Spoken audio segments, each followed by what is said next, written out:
name's Holly Hall Summerall. It's changed to just Summerall, but I haven't legally changed it everywhere. And we're going to be talking about The Hate You Give by Angie Thomas. My name is Amber Uy. And I am Erin Lewis. So, to start us off, we're just going to talk about the main topic. In our discussions, we said that the main topic of The Hate You Give is based off of the impact of racism, police brutality, and then social injustice on individual communities, particularly within the context of personally like the Black Lives Matter movement. The novel explores themes of racial identity, systemic racism, activism, and the power of using one's voice to speak out against injustice.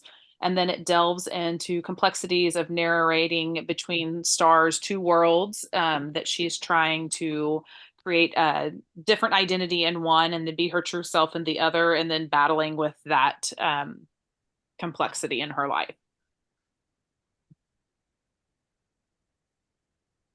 All right. So what do you guys think?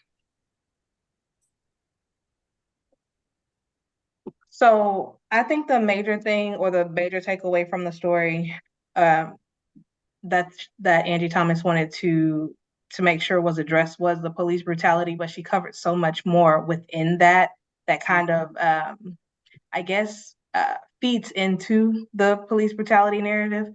Um, for instance, like the double life, being able to um, live in one area and have to act a certain way and then have to switch it up and be like that around another group of people, but then also having to act a certain way in front of the police in order to maintain survival. That ties all into that dual personality ties into the police brutality as well as what I think. But the overall, the biggest thing that she wanted everybody to take away is that police brutality is an issue. That's the major thing. Yeah, tying into what you said about like having two identities, I feel like that was definitely the case for Star, and then also how Khalil was being portrayed in like the Mhm. media versus how his community knew him. And all the stereotypes that were used to characterize him in the media and portray him negatively, and also all the stereotypes of the police officer being, a white family man who like accomplished a lot, that took away from the narrative that at the end of the day that Khalil was the victim of a crime. Right. I also think with her double identity, she also battled with understanding that there are police officers who are good because of her uncle Carlos, but then there are, like what she refers to in 115.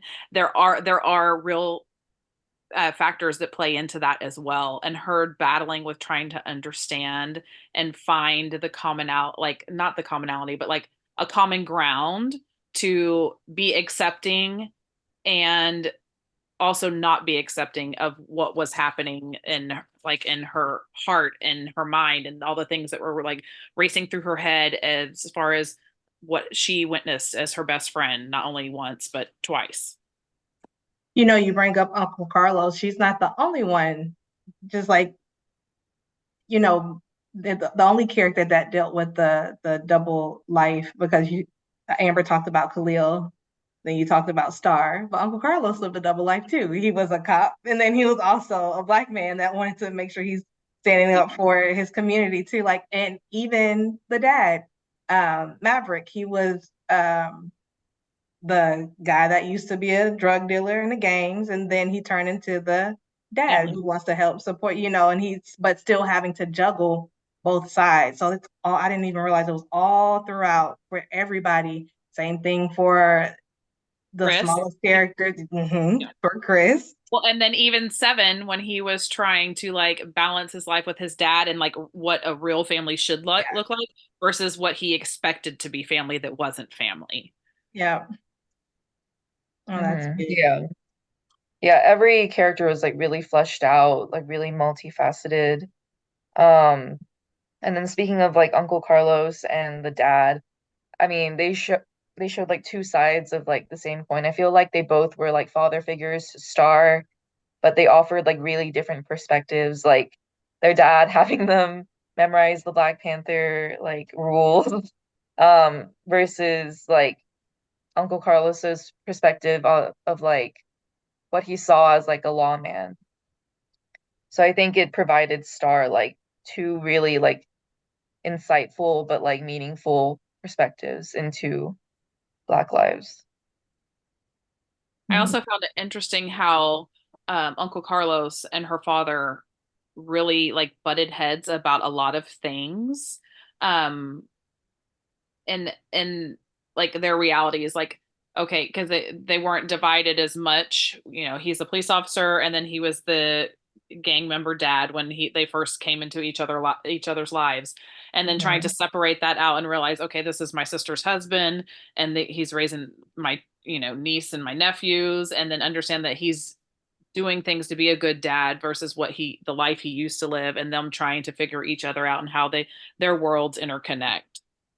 Yeah, I liked how they kind of resolved the conflict at the end where they're fighting and the next day they were just like fist bumping and realizing that they had to get over their like petty conflicts between each other in order to help Star, to help their community improve and do better, like after Khalil's death, like do better for Devontae and like all the other like kids who needed help getting out of those situations. I think that was her way of making sure she continues to play on perspective because people do the best they can with what they have. The dad was doing the best he could with what he knew, with what he had. So was Carlos, even with comparing mom and Aisha, the other mom, they both were doing the best they could with what they had, the hand that was dealt to them. So that's probably, it could have been a little bit of jealousy on both ends. You're her real dad, but I do all of this stuff. And the other end is I'm her real dad, but she goes to you for this. Like, it. Right. And I like how that ties into like how we said family was a subgenre Mhm. because what I thought it was like really like a strong emotion that I could kind of connect to when Seven was like, no, this is not what it should look like for you to be my mom. This is what I expected and this is what I wanted. Um, I grew up with my biological father. We didn't have a relationship and he always tried to be like the father of the year. And I'm like, no, that's not how this works. You're never there. And then you want to show up today and be like number one dad. Right. So like that really resonated with me. But then when they turned around and they went to go get Devontae and how she kind of stepped up and in a way was not accepting the fact that she was stepping up to help them out, but in her own way, she was actually helping them out. And Seven not really realizing that. And then his sister's like, you're really dumb. Like, you don't get Yeah. it. Like, I thought that was really an interesting twist on how they played that relationship. Mm-hmm.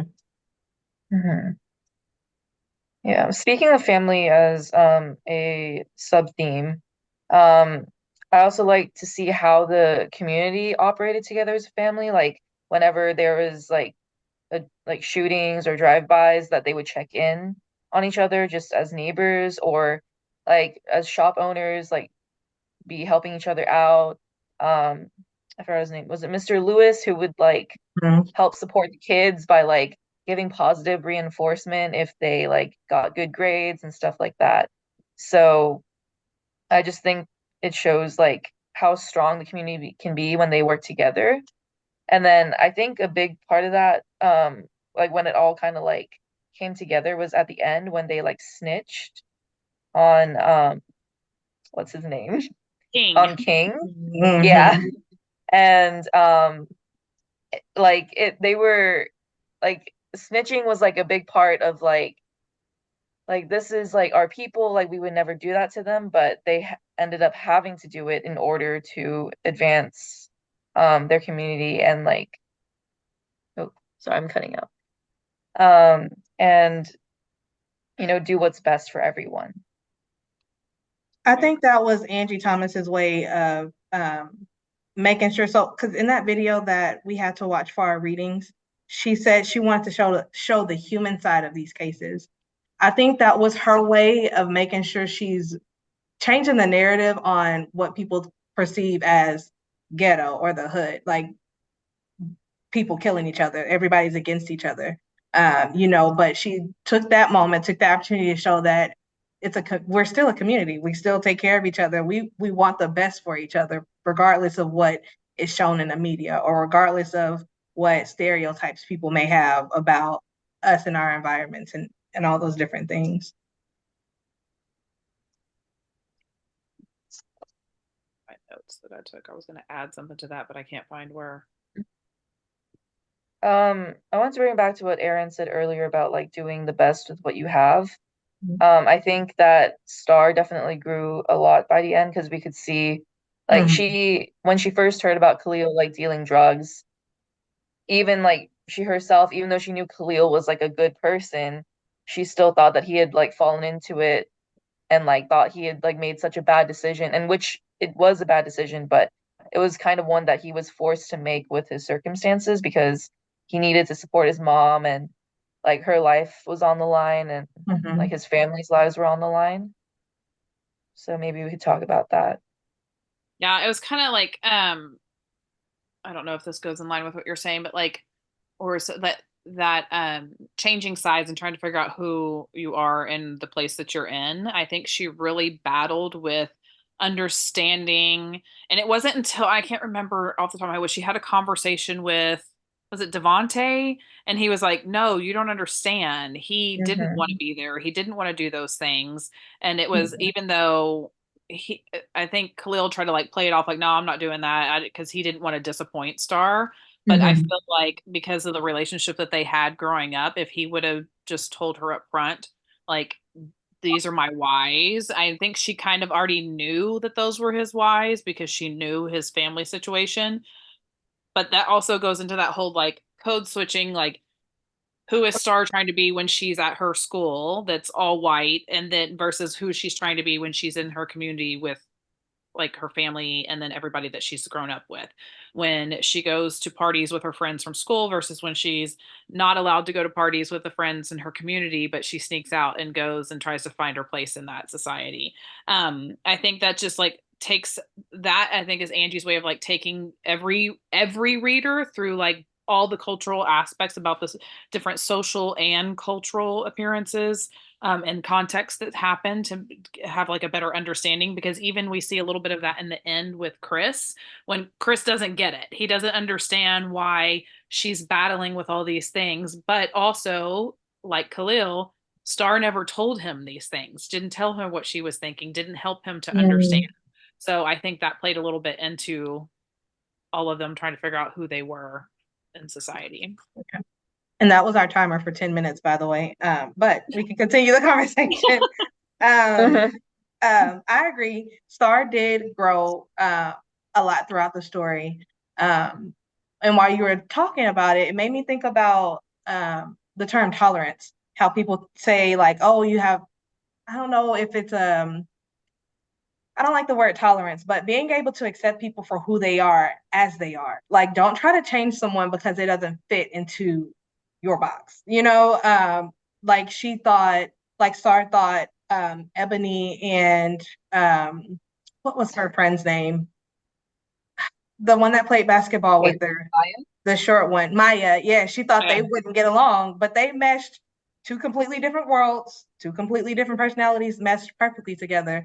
So being able to just accept people for who they are, where they are, and allowing them to be their authentic selves without the judgment, without the stereotypes, without, you know, putting putting them in the box, putting something on them that isn't necessarily, true. Like you said with Khalil, didn't explain it to her, or she didn't even want an explanation. She just automatically assumed, oh, he's gangbanging or he's a drug dealer. He's doing this just to get money. Right. So that's, yeah. I guess speaking of her friends and like not putting people, like not forcing people to be like something they're not, like on the other side, like Haley and like their conflict, like her mom like giving her advice on like if like you can't force people to change. So if this person is like being problematic, then maybe like if they do too much, then it's your time to like let them go. Like I think she had a quote that was like, sometimes you can do everything right and things will still go wrong. So it's like she really grew in terms of like she learned what she could and couldn't control.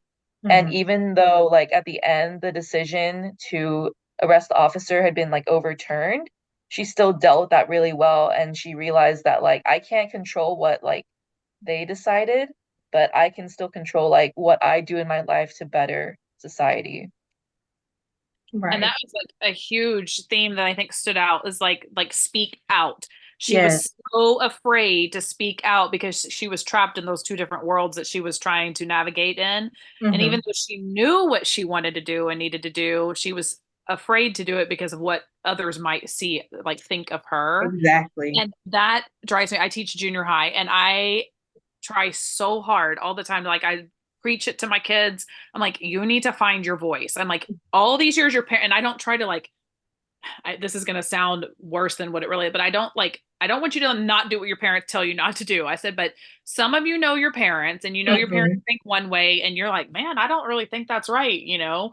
And that's okay. Like it's okay to feel that way, but this is the time in your life where you start learning and you start like, okay, well, my mom and dad weren't always right. Maybe, maybe I have my own voice and thoughts. And so I try real hard to like walk that fine line with my kids and tell them like, listen, I want you to find your voice. Don't just, yeah, my mom and dad always told me this is what I'm going to do. Do your own research. Talk to your friends, talk to people who are not your friends, like make up your own mind and Hmm. then you start having an opinion. Yeah, she Yeah. was so focused on trying to appease everybody in any way that she can. She wasn't thinking about how what she wanted to do. And that's another thing that I think Angie Thomas was trying to get the point across. Speaking out, the activism that we spoke about too, it doesn't look the same for everybody. Hers was writing a book, bringing attention to it. Stars was speaking out on a newscast, even with her face blurred out. Maybe it can even be like she did the Tumblr post. It's based off of how you use your voice, what you choose to do, to fight back. Yeah, also due to safety reasons. Mm. But yeah, she went from like Tumblr posting to like the newscast, like you said, which was like a super huge growth on her part. Yeah. I think the only one we probably could hit a little bit more is the perspective, maybe. Or no? Did we get that one? Like perspective in what aspect? Says, what's your perspective of the book's topic? Oh, okay, okay. Yeah. I guess like there was a part that spoke out to me personally. Like Maya is like an Asian American, and then they like finally realized that minorities should like stick together and then like call each other out, even if it's not about your own culture, but you realize there's something wrong about someone else's culture. If you don't call it out right then it just like perpetuates that kind of behavior. And like it just like kind of steamrolls from there. I, Um, oh, I'm oh, sorry. go ahead. You go ahead. Okay. I definitely, as emotional as it was reading this book, I enjoyed it because I think it's necessary, because of it uh, topics that it discussed are things that need to be talked about instead of dancing around the subject or acting like it's not happening. It needs to be talked about. It needs to be addressed. It needs to be fixed. So I enjoyed it, but more so on the lines of like I cried reading it. Like it's an emotional thing. Like, but it's necessary. I agree with it being necessary. Like I said, I teach eighth grade. Mhm. I have it in my classroom library. My kids can read it on as they want. I played with the thought of having it as a book club. We do book clubs in my classroom. So I thought of using it as a book club. The only thing that I kind of steer away from is the language is a little much. And then when they talk about some of the sexual scenes, I'm like, oh. Mhm. So I have it in the room. They do it. If I do it as a book club, it's their choice. So I could probably get by with that. Most of my books that I have in my book club focus on social injustices or some kind of issue in real life, real world connection that can be touched on today. So I don't just like pick like Hunger Games is not one of my books in my book club, even though it's a great book. I want things that are going to hit more on like social issues that kids have, like things that kids want to talk about, but they're not talking about. So those tough conversations, those are kind of the book clubs I like to have. And I let the kids run them and I just facilitate them. And I'm there to like kind of correct some of their ignorances on the topic, or kind of guide them in a direction to think about the other side if they're all thinking one-sided.